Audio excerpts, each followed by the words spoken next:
Our first step for our research dossier was using the website Poplet. We are looking at the movie Hunger Games and how the gender stereotypes in action cinema are portrayed through this movie. Poplet was a good website to start with because it allowed us to think critically and expand upon different ideas pertaining to the Hunger Games. We started out with a lot of ideas such as sci-fi, violence and entertainment, particularly children and violence, different types of government in film, and gender stereotypes in action cinema. We decided to expand upon gender stereotypes in action cinema as our research question.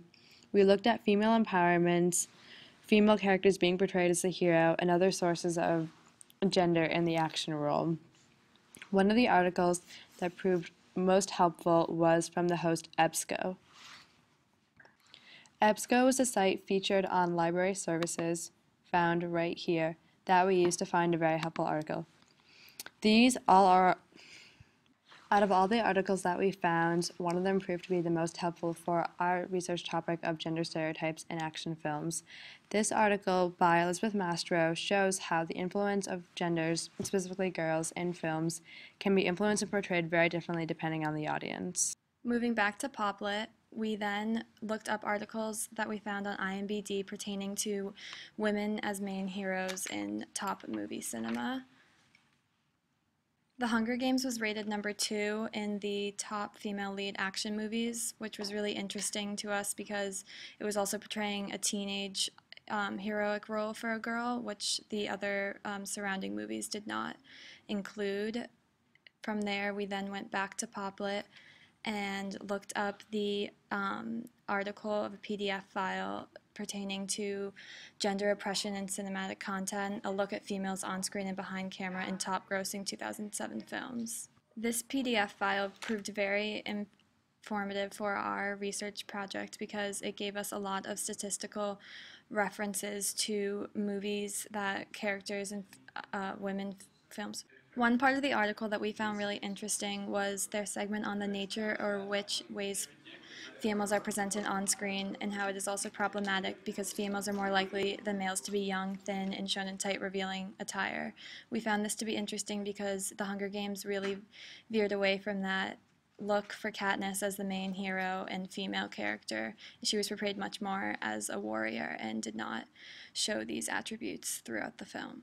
Okay, so now we're back to Poplet, which is our main media base, and now we're going to move on to the New York Times article, which is here. And in this New York Times article, it's basically discussing the various roles that women take in, especially action movies. They take the lead role, displaying a huge amount of violence, which is typically not viewed at all. Women are viewed as sexual symbols or a bit helpless or not part of the plot as all when it comes to films in general. But now in movies such as Kick-Ass or Hannah or Sucker Punch, women has taken the lead role to displaying a whole ton of, wait, hold up. With these various examples of the action films with the huge female role, it displays the counterpart of male action roles, such as movies in Thor, The Green Lantern, or Captain America.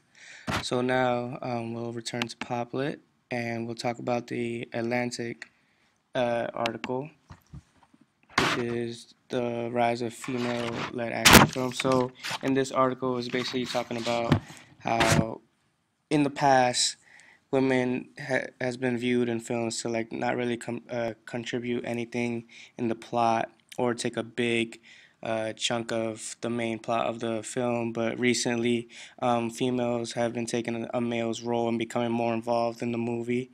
And it's also an interesting fact is that it's been displaying now in society how it's a reflection of the women's rights movement, how women are strong and deserve their own right or respect, and it's viewed in today's society through these action films since they are taking a huge amount of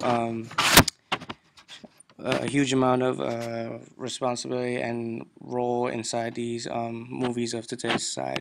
And after this article, now I will be talking about Facebook. We use Facebook as another way to communicate with each other. We use Facebook to put up our sources with each other, like the different articles or books or images that we had, and we use Facebook to discuss what times we should meet up or our location. So it was a really good primary source to use besides email to keep in touch with each other and organize our whole project.